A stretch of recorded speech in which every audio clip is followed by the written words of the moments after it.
G'day everyone and welcome to my Deztreks vlog. Today we're going to do a little bit of a road trip around Bataan, which is only about 160 kilometres out of Manila, and it takes around about probably 3 hours or so to drive here from Manila. So we're going to take a look at a few different places. We're going to look at the National Shrine, we're going to look at some waterfalls, and we're going to look at some beaches as well. So stay tuned for more.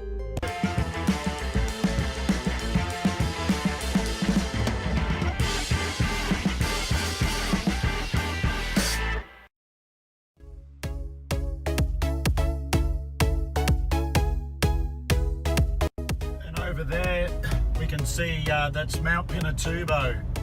Not exactly sure which peak that it is, but that's the general direction of Mount Pinatubo.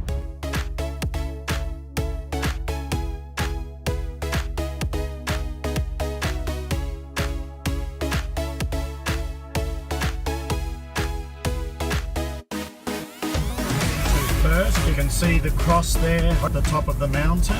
This is the Mount Samat National Shrine.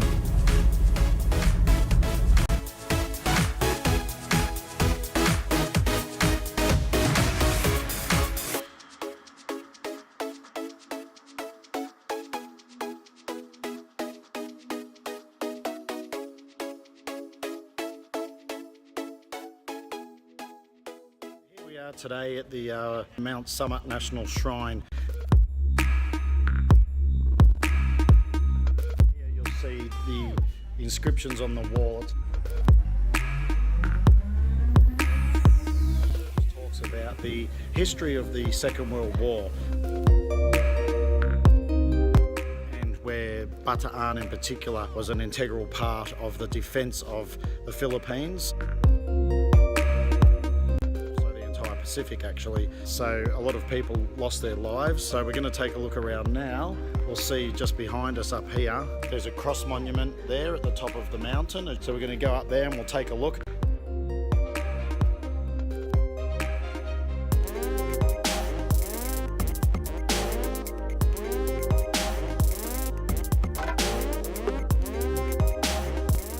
Bright being so early in the morning, so I'm not quite sure if you can see too well out there. There's quite a lot of glare, but that's Manila Bay out there. And here are the steps going up to the top of the cross. Go and check it out and take a look now.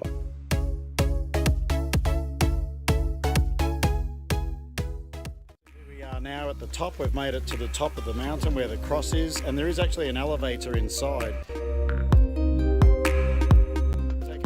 And go to the top of the cross. There's a little bit of a queue over here. Lining up to go into the elevator to go up to the top. I really can't be bothered with that, but we get a pretty good idea of the views from where we are.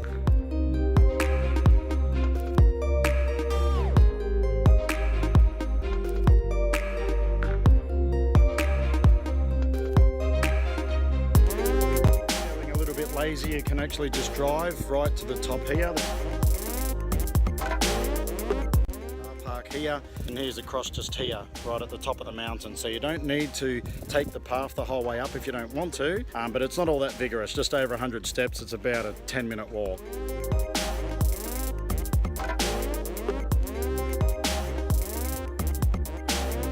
We're off to our next destination after the National Shrine, which is Dansulan Falls, which isn't all that far from here, so I'll give you an update once we arrive.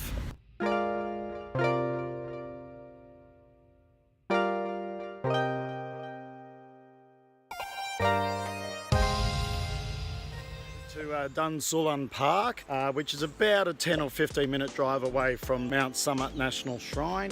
There's the walking trail down here. I can hear the waterfalls, so they can't be too far away. So let's go and check it out. And we can see here that we've got a paved track. So this isn't an overly intensive hike, not very hilly. So I think it's going to be reasonably easy to get to.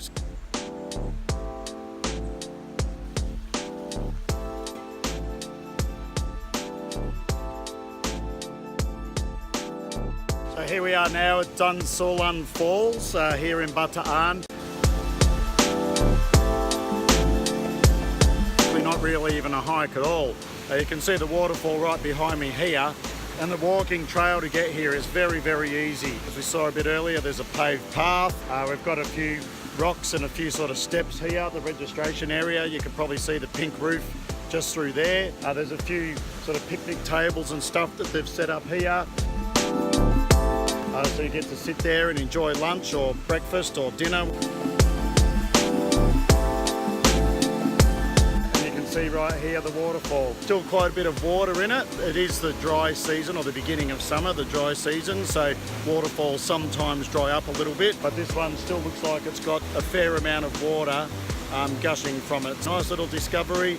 And from the parking area to walk here to the actual waterfall, I would say takes 5 minutes, not even. If you're in Bataan and you go and visit the Mount Samat National Shrine, I fully recommend that you come and stop over here on the way. It's about a 10 or 15 minute drive from the National Shrine. It's only about a 5 or 10 minute walk to actually get to these waterfalls. Plan it well enough, you can go early in the morning, do the shrine, and then come here and sit up here and maybe have a picnic lunch while enjoying the waterfalls. Here we've got a few rocks around, as you can see. Stepping over some of these boulders, see if I can get a bit of a look at where this river goes, or where the waterfall ultimately flows to. It's not really a hiking trail, so to speak. It's not very difficult, so let's check out where this river actually goes. So we could probably hike along here a bit further. You can see that the rocks and boulders continue along the side of the river. A little bit of a challenging walk because you've got some of these boulders. The river does continue down that way, but it doesn't look like there's too much more going on. You can see here we've got a tables and some chairs. You can sit here with a beautiful view of the waterfall. Sit here, bring a picnic lunch and chill out for a couple of hours and relax in this beautiful, peaceful surrounds.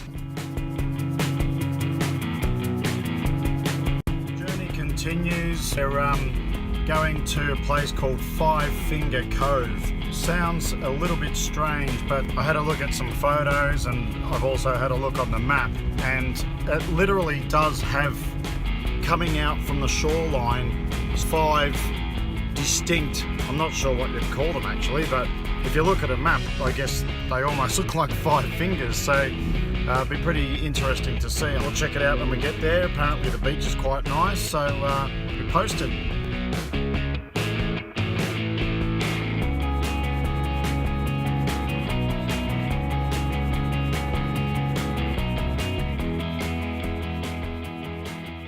Isn't quite what I was expecting. It's not a bad beach, I guess. I mean, there's fishing boats, as you can see. So a bit of a fishing village called Porto a Playa, which is in Mariveles in Bataan. And over this way, just around the corner there, is the Five Finger Cove that I was hoping to go and visit.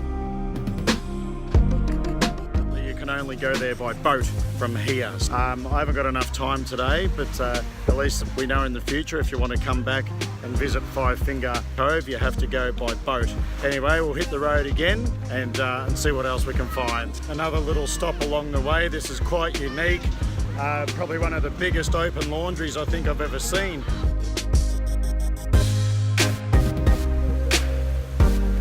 People here washing their clothes in the river, hopefully not releasing too many toxins and so forth into the water. But anyway, you've got to survive somehow, I guess. One of the good things is at least that the kids are here, they're playing, they're not stuck in front of a TV or playing video games or anything like that. They're out here making their own fun and doing the best they can with what they've got. Some major roadworks going on here. This is actually a national highway. As you can see, they're doing a lot of retaining along here on the sides, repaving the road here, so it's a little bit bumpy. Hopefully this doesn't continue for too much longer.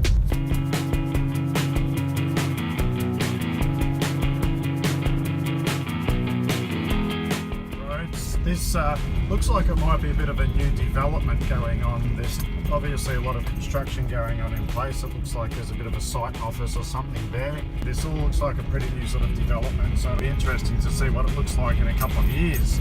Wow, this has certainly been an adventure getting here. Some pretty rough roads actually. I hope the car's going to be okay on the way back. Very rocky in parts. Anyway, this is quite a nice beach. It's not too bad. I wouldn't quite say it's white sand, as you can see there. Bit of a surprise. This is called Quinawan, which is actually spelt Quinawan, Quinawan. You'll see it below in the description. Taking a look around here, I mean, there's no one here, right? There's no tourists, there's nothing. Being a bit difficult to get to doesn't help. If you're looking for somewhere very secluded to get away from everything, then I'm sure this would fit the bill, but this is quite a nice place. I guess if you've got time, come and check it out. There's some cottages here. I can be rented for the day. Really just chill out here, and once again there's nobody around. This place is totally empty. Yeah, maybe put it on your list.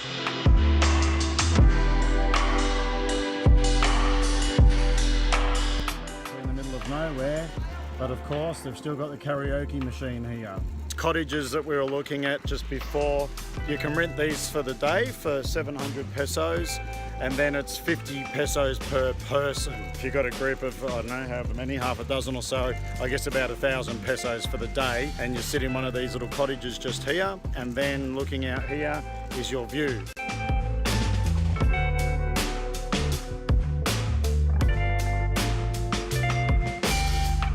here for the day. Peace and quiet going on, a bit of a picnic, a couple of beers, and relax and enjoy the views.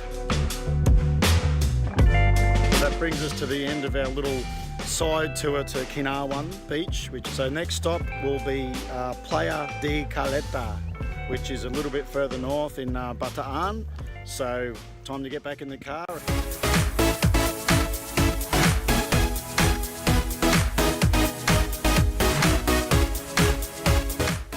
Next stop, which is, I was trying to find Playa La Caleta, which I think is just a little bit further up the road, but you can see this beach down here, beautiful white sand. It's not crowded with people, there's hardly anyone there. It is a Sunday afternoon, but that's a beautiful beach down there. We might go and check it out a bit later, see if we can find Playa La Caleta, which is just down the road a little bit, and we might check this joint out on the way back. Here we are, just walking down the stairs. This is a beach resort, Sunrise. I think this is called Castle and Cove, this particular area. There's the sand down there, we'll go and check it out. Wow, so this is really nice here. We've got some white sand, we've got some huts and cottages across here, which you can obviously hire. Reasonably private, but there's a few more people here than some of the other places that we've been to. But it's a nice little discovery, not too difficult to get to. So this is definitely a place that's worth checking out.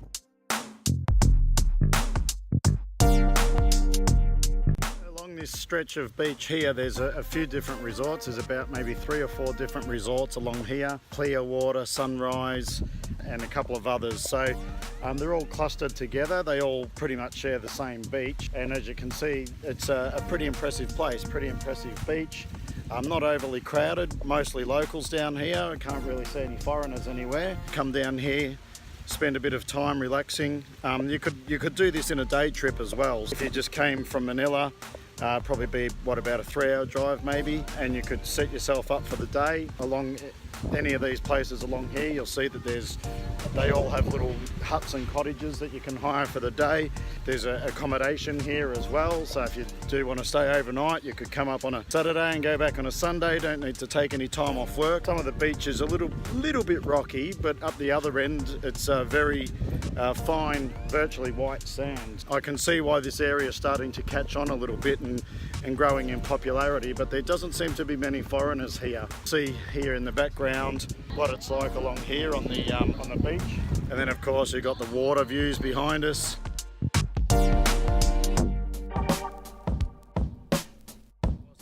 Karaoke cranked up in the background, as you can probably hear. This is definitely a place that you should put on your list of places to visit. We're at Clearwater now, and I've met some Filipino people in typical Filipino fashion. They've been very, very friendly. Invited me to come and join them and drink some beer, eat some food, and they've been very, very friendly and helpful. So meet them all here. Say hi, everyone. Hello. All right, so we'll go around one by one, and you can say your name so everyone gets to know who you are. I'm Jojo. Next. I'm CJ. I'm JV. I'm Boy. I'm Rapi. I'm Chad. I'm Dominic. So these guys have been fantastic. You've had a good afternoon, right?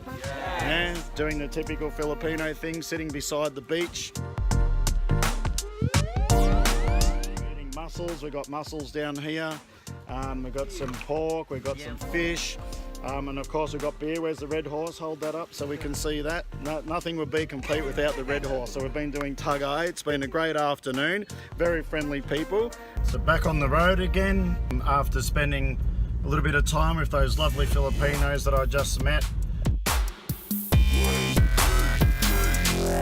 It never ceases to amaze me about this country. The Philippines is a beautiful country. There's so many beautiful places to see. Beaches, waterfalls, volcanoes, you name it. But Filipino people are what makes this country so beautiful as well. They're just so friendly and welcoming. They saw me walking along the beach, they invited me across, they've given me food, they gave me drinks. It's like I knew them for 10 years.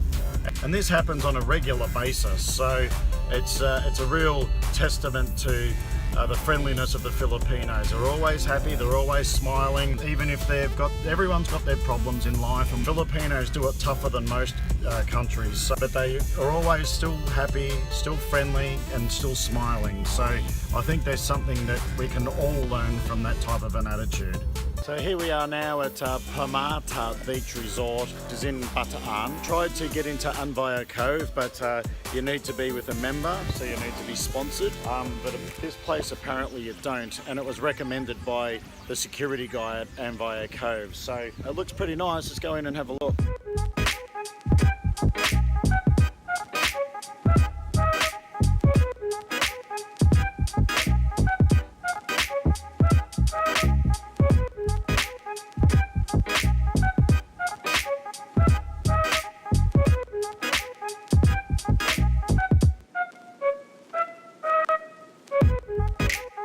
Stop for today, so a little bit surprised by this. I mean, it's a fairly nice white sand, it's quite fine. There's no real sort of seaweed or smashed up coral or anything on the sand here, and beautiful sunset at the moment. A number of resorts along the beach here, which we can see, of course. Yeah, this is a really nice little discovery as well down here, so we might just chill here for a little bit and check out the sunset. It's been an absolutely epic day. I mean, I reckon we've covered over a couple of 100 kilometres today. We had an early start. We've checked out a few different places, so I hope you've enjoyed the video on the blog. Don't forget to subscribe, so click down below that you keep up to date with all of these places that we go and visit. You will hopefully also be able to get out and see and experience these places yourself. So we'll see you in the next video.